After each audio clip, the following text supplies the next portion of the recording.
दादी और बंदर, फलों की दुकान। एक समय की बात है, एक छोटे से गांव में एक बुजुर्ग महिला रहती थी। उनका नाम गुलाबो दादी था। वह अकेली रहती थी, लेकिन कभी उदास नहीं होती थी। उन्होंने अपनी जिंदगी की पूंजी से एक छोटी सी फलों की दुकान खोल रखी थी।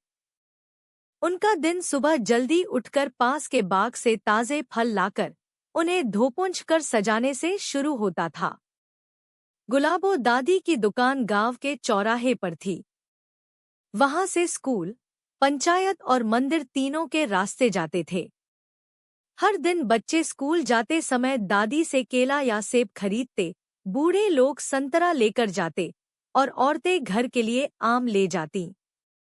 लेकिन दादी की दुकान पर एक और खास ग्राहक आता था, एक शरारती बंदर।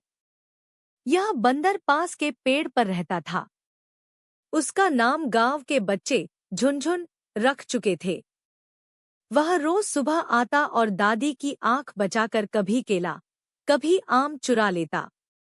कभी कभी वह फलों की टोकरियां उलट-पलट भी देता।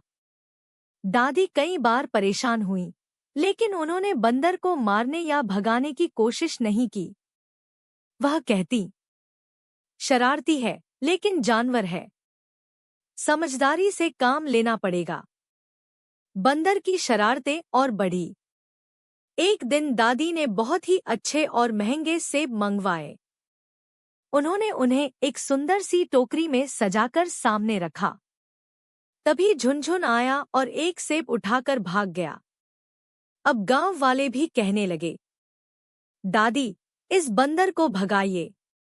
नहीं तो आपकी सारी कमाई यूं ही जाती रहेगी। लेकिन दादी मुस्कुराईं और बोलीं, हर समस्या का हल डंडा नहीं होता। देखते हैं, यह बंदर खुद ही क्या सीखता है। चालाक दादी कुछ योजना बनाने लगी। दादी ने अगली सुबह एक नई योजना बनाई।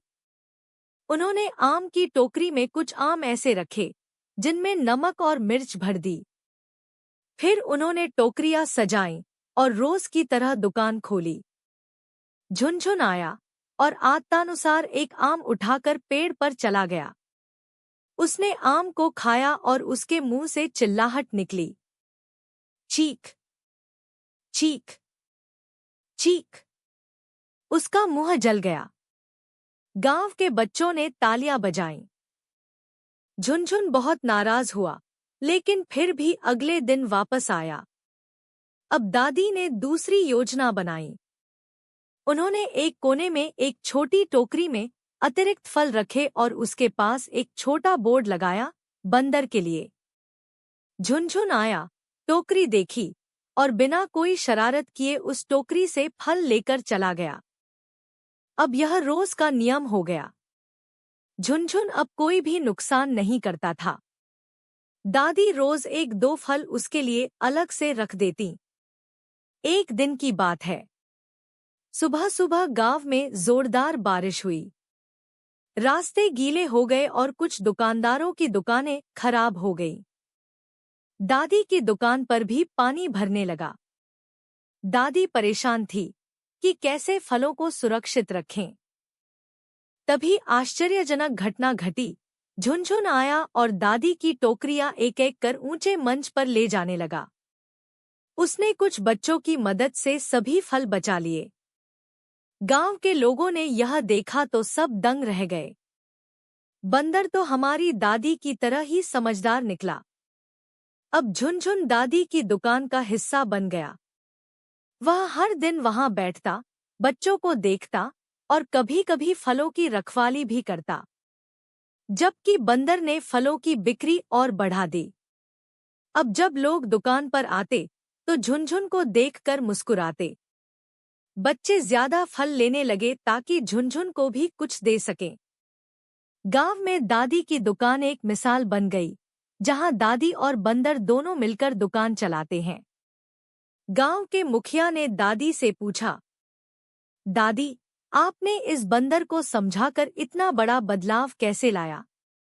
दादी हंसते हुए बोली, जहां मार काम न करे, वहाँ प्यार और बुद्धि का इस्तेमाल करना चाहिए। बंदर को मैंने चोर नहीं समझा, उसे भूखा समझा। जब उसका पेट भरने लगा तो शरारत अपने आप चली गई। तो इस कहानी से आप क्या सीखे दोस्तों? कि समस्या को गुस्से से नहीं, समझदारी और धैर्य से हल किया जा सकता है। प्रकृति और जानवरों के साथ तालमेल बिठाना जरूरी है। प्यार और अपनापन सबसे बड़ी शक्ति है। बुद्धिमानी से सोचने वाला व्यक्ति हर समस्या का हल निकाल सकता है। ऐसे और मजेदार, अर्थपूर्ण हिंदी कहानियां सुनने के लिए लाइक और सब्सक्राइब जरूर करें दोस्तों।